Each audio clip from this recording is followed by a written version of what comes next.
When I was 14, I was asked to babysit my 3 younger cousins, aged 8, 4, and 1, in an extremely rural, mountainous part of Pennsylvania. My aunt and uncle had a wedding to go to over an hour away, and they wouldn't be back until very late.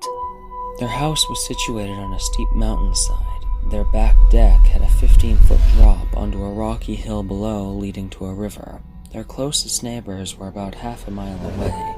The closest main road was a mile away, and at night there were no lights to be seen anywhere around them. Basically, it was in the middle of nowhere, and you would have to know where you were going to get there. You don't just accidentally end up there. My aunt and uncle left us with some pizza and their cell phone number next to their landline, and headed out. This was the early 2000s, you see, and I didn't have a cell phone. Even if I did, I wouldn't get reception out there anyway. The baby was already asleep. The 4-year-old wasn't feeling well and was quietly watching TV in the living room as he dozed off. And the 8-year-old was playing Guitar Hero with me up on the loft. The loft overlooked the living room to the left, where I could keep an eye on the 4-year-old. And there was a huge window that overlooked the driveway to the right. The description of the driveway is an important detail to the story. The road that led to their house ran straight into their forked driveway. It was a dead-end road. The house was as far as you could go. Go to the left driveway, there is an open carport, and that's where my aunt and uncle and anyone who ever visited parked. The right driveway led down a very short but very steep hill to a large leveled-out area, and ended against the garage door that opened to the basement of the house. It was never used as a garage, but served as my uncle's man cave, and where he spent most of his time. Right beside the garage door, a normal door with a window so you could see right in. But this driveway was exclusively used by the kids as a play area because it was the only flat, yard-like area on the property. And being on a mountainside, there isn't much room to play safely otherwise. No cars ever drove down there, ever. There were too many toys and bikes in the way, and friends and family knew this. It was about 10 p.m., pitch black outside, no moon to illuminate the area either. My cousin and I were still playing Guitar Hero when the headlights caught the corner of my eye. And not my aunt's minivan headlights. Huge truck headlights with those roof lights you often see on Jeeps or other off-road trucks. Not only that, the truck was going right down the right driveway, the kids' play area. This was not my aunt and uncle. This was not anyone they knew. Panic and dread filled my body. I was a small teenage girl, alone on an isolated house, in an isolated mountain at night, with 3 children in my care. In a terrified voice, I asked my cousin, "Who is that?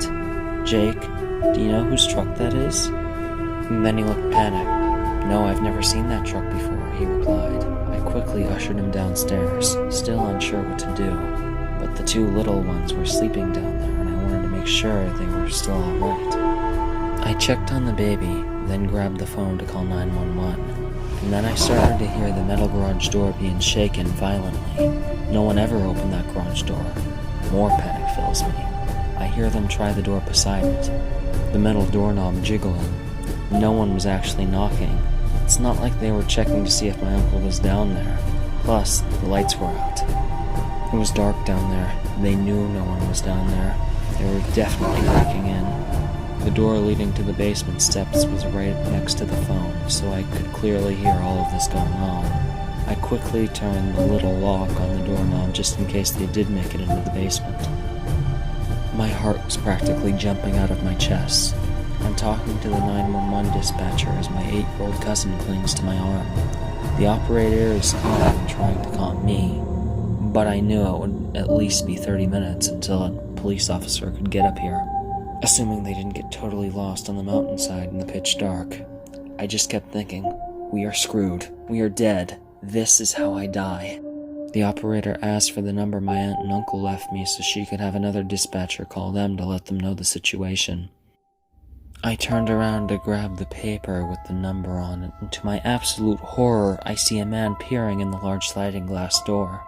A huge, burly, what would have had to been 6'4" man with long, scraggly red hair and a big red, bushy beard.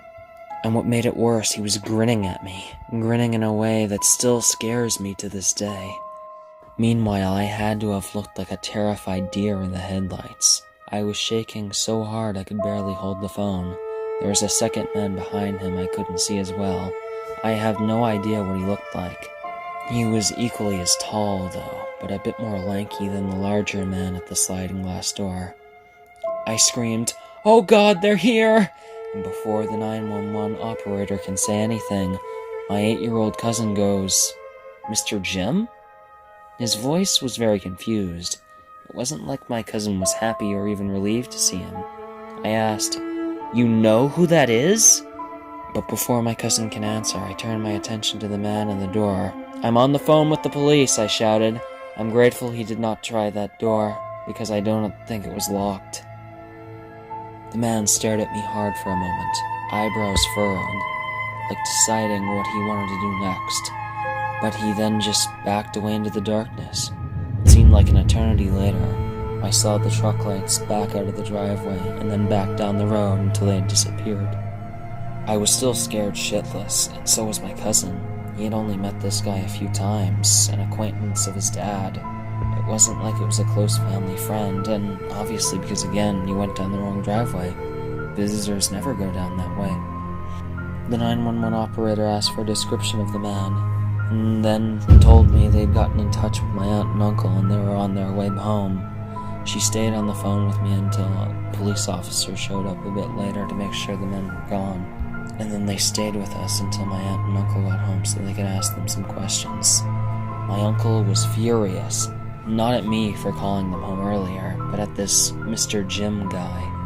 He muttered something like, "I'm going to screw him up." My aunt was mad at my uncle and told him to tell Jim to never come back again. I didn't know at the time, but my uncle had a severe drug problem. I don't know what Mr. Jim or his accomplice were doing, or what they would have done if I wasn't on the phone with the police, but that grin was not a friendly one. It was sinister. And again, he also had to have known my uncle was not there because the basement was dark. He would have seen through the windowed basement door. He had also tried lifting the garage door, something not even my uncle did. He intended to break into the basement, that much is clear to me. There is no other explanation. I never did babysit for him again, and I don't think I ever even went back up there because not long after, my aunt divorced my uncle and moved out. So, Mr. Jim, the grinning, burly mountain man who tried to break into the house where I was babysitting, let's not meet again.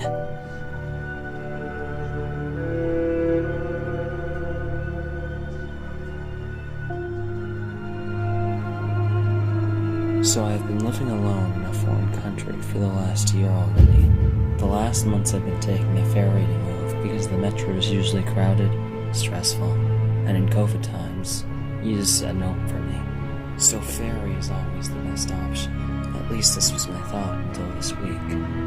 On Monday, a random guy, probably 30, 35, sat next to me in the ferry and tried to talk. I'm not good with the language yet, so I let him understand I didn't know what he was saying. He kept talking and showed me his phone. He had just taken a picture of me. I asked him to delete it, but he didn't understand, so I just ignored him to make it stop. It was irrelevant at the moment.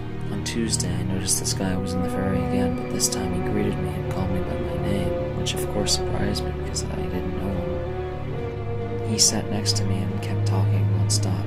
This time he went over familiar and tried to hug me.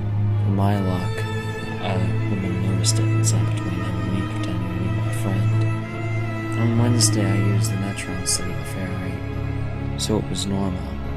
On Thursday, I took the ferry, and this guy was there again.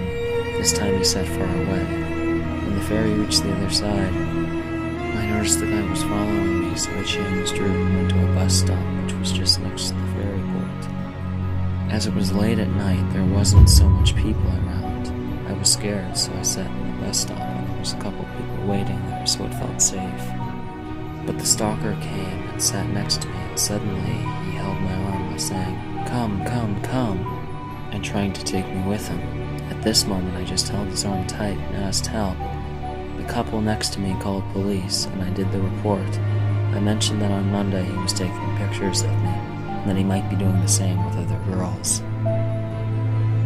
Police asked for his phone, and to my surprise, he handed it to them with no problems, like he was sure nothing was going to happen to him. When police checked his phone, they found pictures of me, but not just from Monday.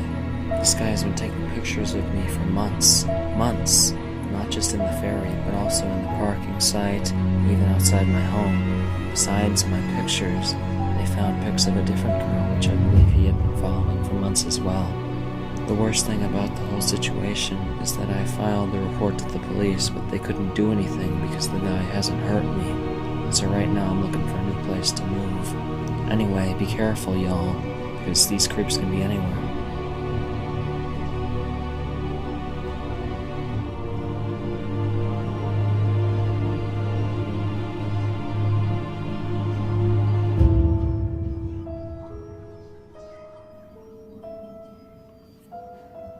This happened in the summer of 2015, and I had just graduated high school, and I still lived in my hometown.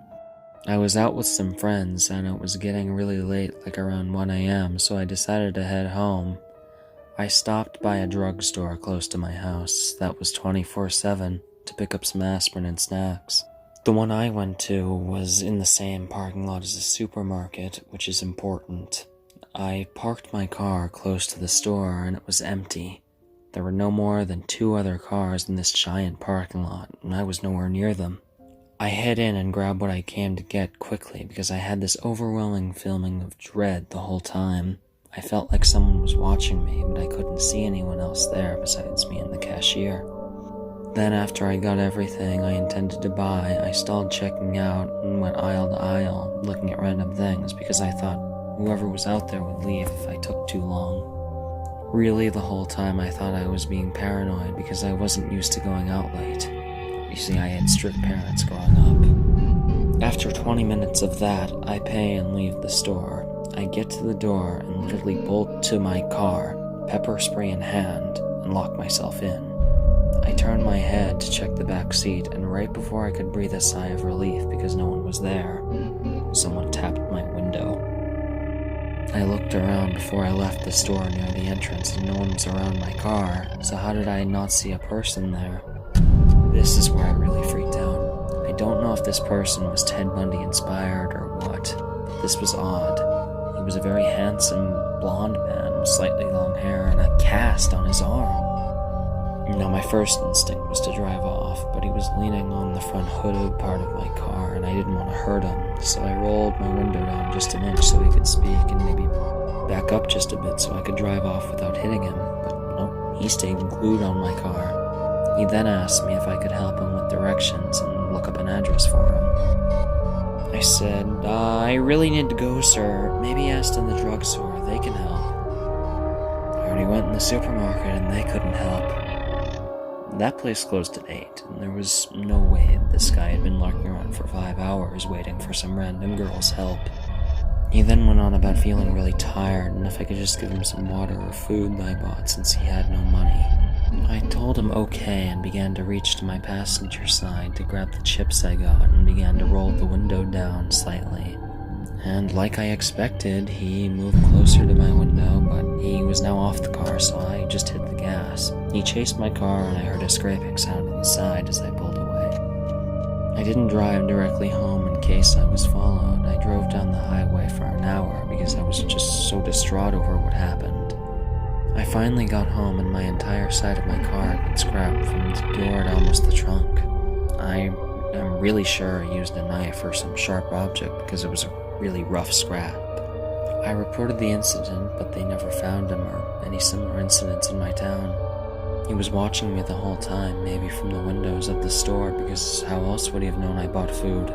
I also think he hid behind my car so I couldn't see him when I came out. I feel like he was trying to get me before I got in the car, but I got in too fast. So, creep in the parking lot. Let's not meet again.